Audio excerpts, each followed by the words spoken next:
बिस्मिल्लाहिर्रहमानिर्रहीम। अस्सलामुअलैकुम मुअज़्ज़िज़ नाज़रीन, welcome to my YouTube channel ज़बरदस्त उर्दू स्टोरी।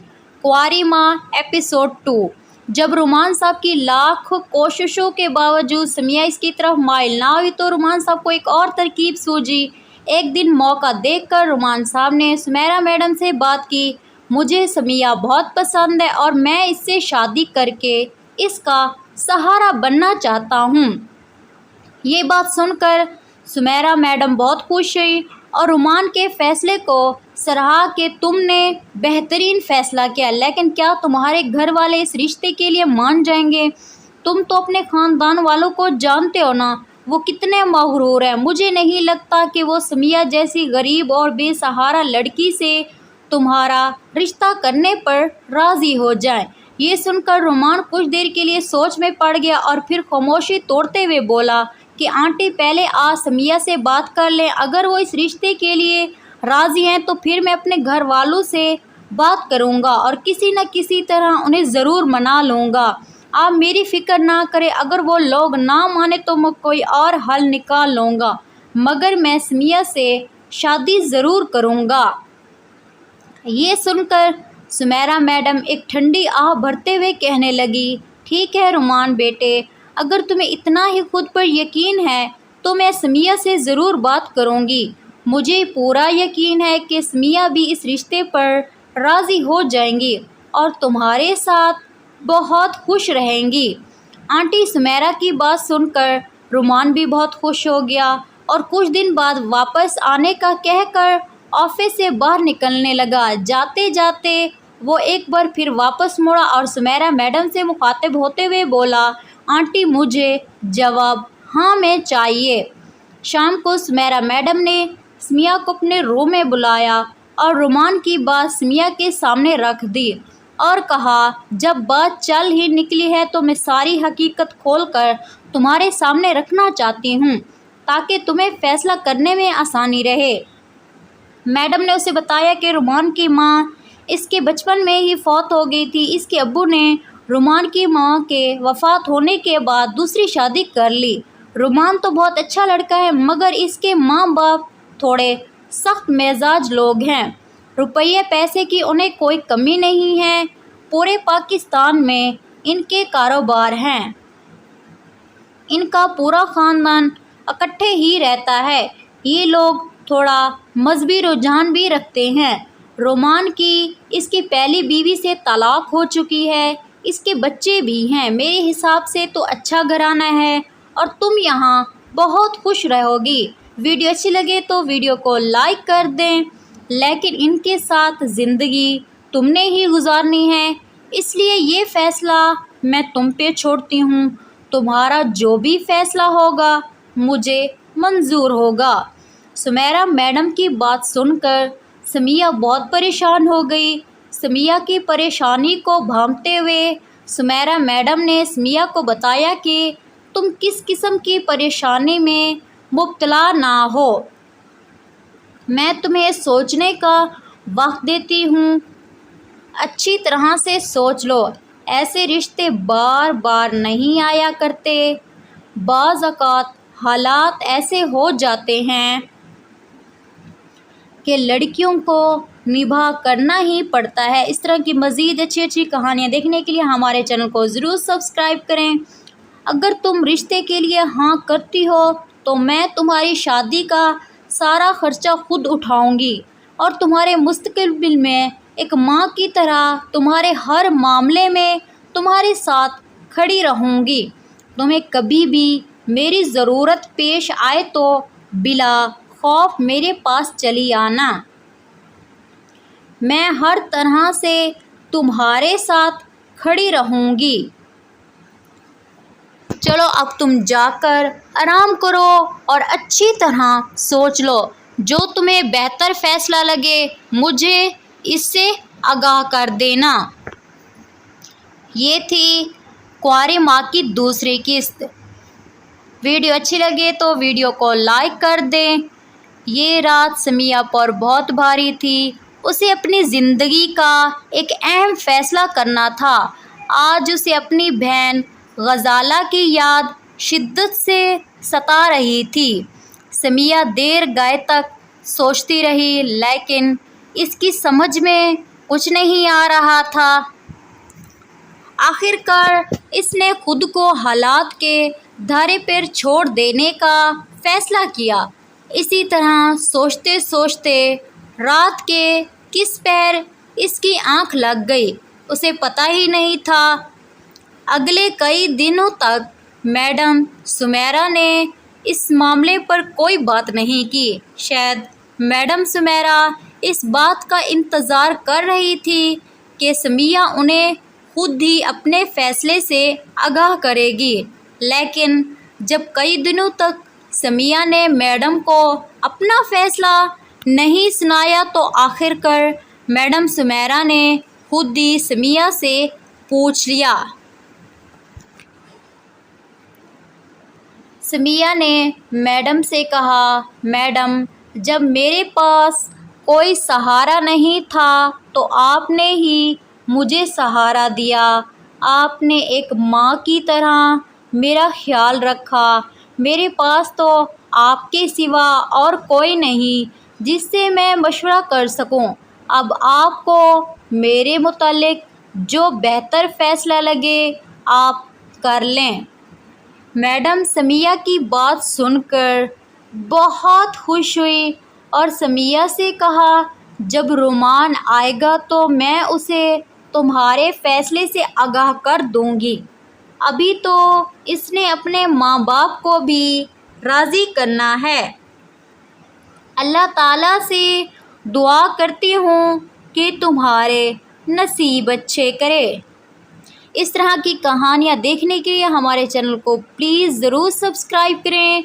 अगले ही दिन मैडम ने रोमान साहब को समिया के फ़ैसले से आगाह कर दिया। अब रोमान को अपने माँ बाप और फैमिली को राज़ी करना था। रोमान ने घर जाकर अपना फ़ैसला अपनी फैमिली के सामने रख दिया। चूँकि वो लोग बहुत अमीर कबीर थे, वो भला एक गरीब बेसहारा लड़की को अपने घर में कैसे बर्दाश्त करते हैं। समिया का बैकग्राउंड सुनने के बाद उन्होंने शादी से इनकार कर दिया। रोमान काफ़ी दिनों तक बहुत कोशिश करता रहा, लेकिन इसकी फैमिली किसी सूरत राज़ी नहीं हो रही थी। हर एक तरह की कोशिश कर लेने के बाद जब रोमान मायूस हो गया तो इसने अपने ख़ानदानी पीर साहब से मदद लेने की ठान ली, क्योंकि इसे मालूम था अगर पीर साहब इसकी फैमिली से बात करें तो इसकी फैमिली कभी भी इस रिश्ते से इनकार नहीं कर सकेगी। अगले दिन रोमान पीर साहब के पास मौजूद था। इसने पीर साहब को पूरी बात बताई और कहा कि आप समिया से मेरी शादी करा दें, वरना मैं घर छोड़ के चला जाऊंगा या फिर खुदकशी कर लूँगा। पीर साहब ने उसे तसल्ली दी और कहा कि मैं शाम को तुम्हारे घर आकर बात करूँगा, तुम परेशान ना हो, मुझे उम्मीद है कि तुम्हारी फैमिली मान जाएगी। शाम को पीर साहब घर पर मौजूद थे। पूरी फैमिली मर्द औरत इनके सामने सर झुकाकर हाथ बांधे खड़े थे। अदब से पीर साहब रोमान के हवाले से मुखातिब थे। अजमल साहब, आपके पास अल्लाह का दिया सब कुछ है, इज़्ज़त, दौलत, शोहरत, सब कुछ तो है, फिर आप लोग अपने बच्चे की खुशी में खुश क्यों नहीं हो रहे? आप लोग क्या चाहते हो कि आपकी औलाद बागी हो जाए या फिर घर छोड़कर चली जाए? मेरी बात मानो और जहां रोमान कह रहा है वहां इसकी शादी कर दो। अगर मज़ीद किसी को कुछ कहना है तो अभी कह सकते हैं। पूरी फैमिली अभी तक पीर साहब के सामने सर झुकाए खड़ी थी। रोमान के वालिद पीर साहब से एहतरामन मुखातिब हुए। ठीक है सरकार, आपने जो फैसला कर दिया हमें मंजूर है। शादी ब्याह के मामलात किस तरह सरअंजाम पाए ये एक अलग कहानी है। आपका वक्त ज़ाया ना करते हुए सीधा मुद्दे की तरफ बढ़ते हैं। आगे की कहानी समिया की ज़बानी सुनते हैं। ससुराल फैमिली का तारुफ जमा बैकग्राउंड। मेरी ससुराल फैमिली में 6 देवर, 1 जिठानी, सास ससुर और 2 नंदें थी। 1 बहन भाइयों में सबसे बड़ी और 1 बहन भाइयों में सबसे छोटी। सबसे बड़ी नंद शादीशुदा थी, 4 बच्चे थे इनके। ये इंतहाई अमीर बल्कि अमीर कबीर घराना की थी। इन लोगों के कई कारोबार थे, इनके ट्रांसपोर्ट चलते थे, पेट्रोल पंप थे, अपनी ज़ाती 2 दुकानें, मुल्क के कई बड़े बड़े शहरों में थी। घर, प्लाट्स, ज़मीनें, पोल्ट्री फार्म, इलेक्ट्रॉनिक्स अशिया की बड़ी शॉप्स थी। एक मेडिसिन एजेंसी थी। 16 वर्ल्ड ट्रांसपोर्ट थे। बहुत से केमिकल सिंगापुर से डायरेक्ट मंगवा कर पूरे पाकिस्तान में सेल करते थे। सुर्ख मिर्चों की फैक्ट्री थी। बहुत बहुत कुछ था इनका। मेरी बड़ी नंद की जहाँ शादी हुई थी वो लोग भी इन्हीं की तरह अमीर कबीर थे। इसलिए मेरी बड़ी नंद हर वक्त गरूर व तकब्बुर से भरी रहती थी। जब बोलती तो मुंह से जहर उगलती थी। एक नंद जो सबसे छोटी थी वो मैट्रिक की स्टूडेंट थी, यानी कि मेरी हम उम्र ही थी। देवर मेरे सारे ही मुख्तलिफ काम किया करते थे, जो कि कपड़े, गाड़ियों और प्रॉपर्टी के कारोबार से मुंसलिक थे। वीडियो अच्छी लगे तो वीडियो को प्लीज़ लाइक कर दें। इन सारी चीज़ों को अकाउंट करके फिर बारी आती है घर की, जो कि मार्केट के ऊपर था। ये 50 दुकानों के ऊपर बना हुआ था। इस शानदार घराने के आगे भला मेरी क्या औकात थी। ये थी समिया की ज़बानी। मेरी तरफ से तो कोई नहीं, लोगों की जांच पड़ताल करने वाला भी नहीं था। वैसे भी पैसा सबसे बड़ा सर्टिफिकेट होता है हर इंक्वायरी का। मेरे हस्बैंड का तारुफ सिर्फ इस वक्त तक इतना था कि लड़का सुलझा हुआ, पढ़ा लिखा और ख़ूबसूरत है। किसी एंगल से शादीशुदा नहीं लगता था। हाँ, उम्र में ज़रा सा बड़ा है मगर लड़का मैच्योर है। कमेंट सेक्शन में लाजमी अपनी राय बताना है कि ये कहानी आपको कैसी लगी है। फिर यूँ हुआ कि मैं रुखसत होकर मियाँ घर आ गई। मुझे यहाँ वो तमाम रिश्ते मिले जिनका तारुफ मैं ऊपर करा चुकी हूँ। रिश्ते क्या थे, कुछ किरदार समझ लें जो मुझे रिश्तों के नाम पर मिले थे। मुझे बुर्का पहनाया गया और मुकम्मल हिजाब में दूल्हे वाली गाड़ी में बिठाया गया।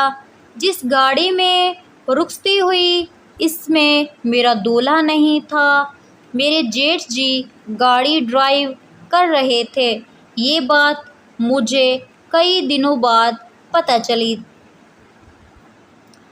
मुझे और उसी कमरे तक एक औरत ने पहुंचाया और मेरा मेकअप वगैरह दुरुस्त किया और कदरे तर्श लहजे में मेरे हाथों की तरफ देखो और कहने लगी, मना भी किया था आपको कि आपने मेहंदी नहीं लगानी।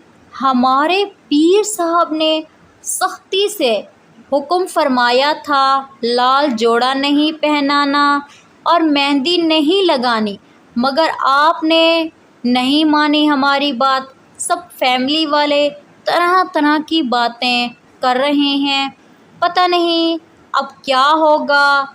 ये मुलाजमा कह रही थी। मैं हैरान सी थी कि कौन पीर बाबा, कौन सा लाल जोड़ा और क्यों नहीं पहनना।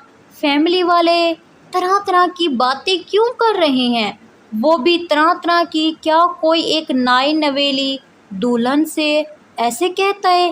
ایک دم میری آنکھیں بھر آئی کہ کیوں، کیا میرے ساتھ یہ سب؟ میں نے لاکھ چاہا کہ میں دل میں آئے سوالوں کا جواب مانگوں، مگر میں چاہ کر بھی کوئی سوال نہیں کر پائی اور چپ ہو کر بیٹھ گئی۔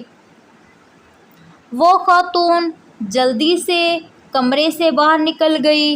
میں کمرے میں بالکل اکیلی تھی، تو میں نے کمرے کا جائزہ لیا۔ یہ سادہ سا کمرہ تھا جس میں ڈیکوریشن کے نام پر صرف ایک بیڈ تھا۔ مجھے جہیز تو نہیں ملا تھا، میری شادی میں ہفتوں کا فرق نہیں تھا، یوں سمجھ لیں بس دنوں کا ہی فرق تھا۔ ایک اور بات جو مجھے شدت سے حیران کر رہی تھی وہ یہ تھی، گھر میں اتنے نکوس موجود تھے، اتنے لوگ موجود تھے، مگر کہیں سے ایک پتا تک ہلنے کی آواز بھی نہیں آ رہی تھی۔ اچانک کمرے کا دروازہ کھلا۔ میں سمٹ سی گئی کہ شاید دولہا جی آگے ہوں گے، جن کو میں بس نام کی حد تک جانتی تھی۔ آنے والی خاتون میری ساس تھی، جنہوں نے مجھے سلام کیا، میرے سر پہ پیار سے ہاتھ پھیرا۔ ان کے پیچھے پیچھے 6 دیوروں اور 2 نندوں کا ٹولہ ایسے انداز میں کھڑے تھے جیسے پتھر کے مجسمے ہوں۔ اتنے میں جیٹ اور نند ایک بابا کو بہوں کے گھیرے میں لیے میرے کمرے میں لے کر آ گئے۔ میرے جیٹ کہنے لگے، یہ ہمارے بابا جی سرکار ہیں، ہم نے ان کے ہاتھ مبارک پر بیعت کر رکھی ہے، مگر آج آپ نے ان کی شان میں گستاخی کی ہے۔ انہوں نے حکم صادر فرمایا تھا کہ دلہن نے ہار سنگار نہیں کرنا تھا، باقی شادی جیسی چاہیں کر لیں، مگر آپ نے ان کی بات نہ مان کر ہمیں بہت شرمندہ کروایا ہے، مگر یہ بابا جی کی عظمت اور بڑا پن ہے کہ یہ پہلی غلطی سمجھ کر آپ کو معاف کرنے کو تیار ہو گئے ہیں، لیکن یہ آپ کی پہلی ہی غلطی ہونی چاہیے، اس طرح کی مزید غلطیاں نہیں کرنی چاہیے آپ کو۔ بابا سرکار کے ہاتھ پر مجھے بھی بیعت کرنا تھا۔ مجھے قطعی سمجھ نہیں آ رہی تھی یہ بیعت کرنا کہتے کس کو ہیں۔ مجھے یوں لگ رہا تھا جیسے میں اچانک روشنیوں کے شہر سے کسی اندھیرے تاریک جنگل میں پھینک دی گئی ہوں، جہاں مجھے کچھ بھی سمجھ نہیں آ رہا تھا۔ بابا جی سرکار نے میرے کندھے پہ ہاتھ رکھا اور میرے جیٹ نے مجسمہ نما تمام انسانوں کو کمرے سے نکل جانے کا اشارہ کیا۔ سب کے سب جس طرح کمرے میں آئے تھے اسی طرح چپ چاپ باہر نکل گئے۔ مجھے تو یوں محسوس ہو رہا تھا جیسے یہ لوگ بولنا تو دور کی بات، سانس بھی روک کر کھڑے ہیں۔ اب کمرے میں صرف میں، میری ساس اور میرے جیٹ اور بڑے سرکار تھے۔ اگلا حیرت کا شدید ترین جھٹکا تب لگا جب بڑے سرکار یعنی بابا جی میرے بالکل قریب بیٹھ گئے اور تھوڑی سی پکڑ کر میرا منہ اوپر کیا اور ماشاء اللہ بولے، مجھے جیسے بچھو نے ڈنک مارا ہو۔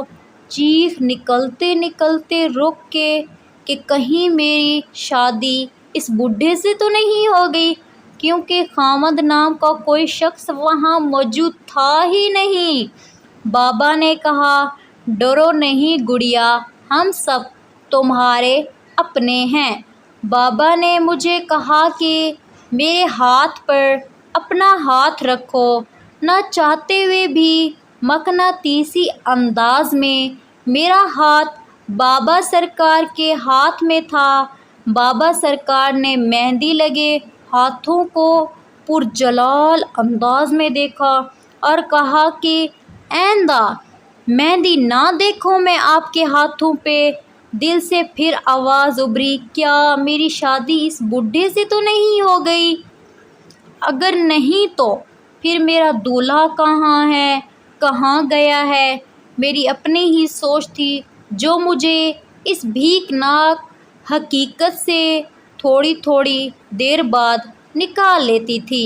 یہ سوچ بھی کبھی کبھی ہمارے لیے کتنی بڑی نعمت بن جاتی ہے۔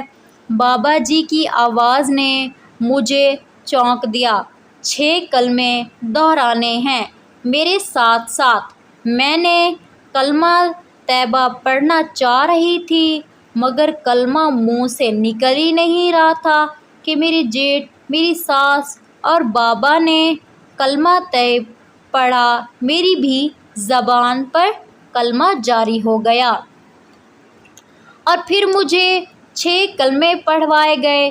یوں ایک طرح سے بابا کی آواز پر میں نے بیعت کر لی اور دل میں کلمہ توحید ایک بار پھر دہرایا۔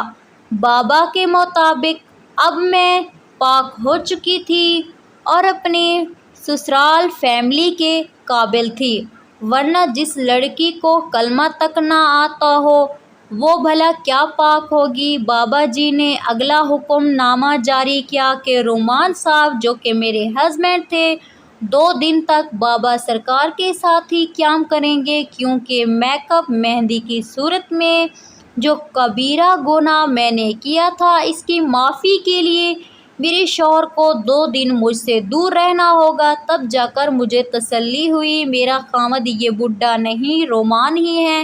بابا جی سرکار نے میرے سر پر ہاتھ رکھا اور روانہ ہو گئے۔ ان کے جانے کے بعد گھر میں ہنگامہ سے جاگا اٹھا، یوں جیسے سب لوگ گہری نیند کے بعد جاگے ہوں۔ سب کے سب میرے کمرے میں گھس آئے، پورا خاندان، دیور، جیٹھ، جٹھانی، نندیں، ساس اور جو مہمان تھے۔ گھر میں طرح طرح کی بولیاں تھیں، ہنسی مذاق ہلا گلا تھا، مگر پھر بھی وہی کہوں گی کہ سوچ منظر سے گم ہونے کی تیز ترین سواری ہے۔ میں بھی سوچ کی سواری پر سفر کر رہی تھی۔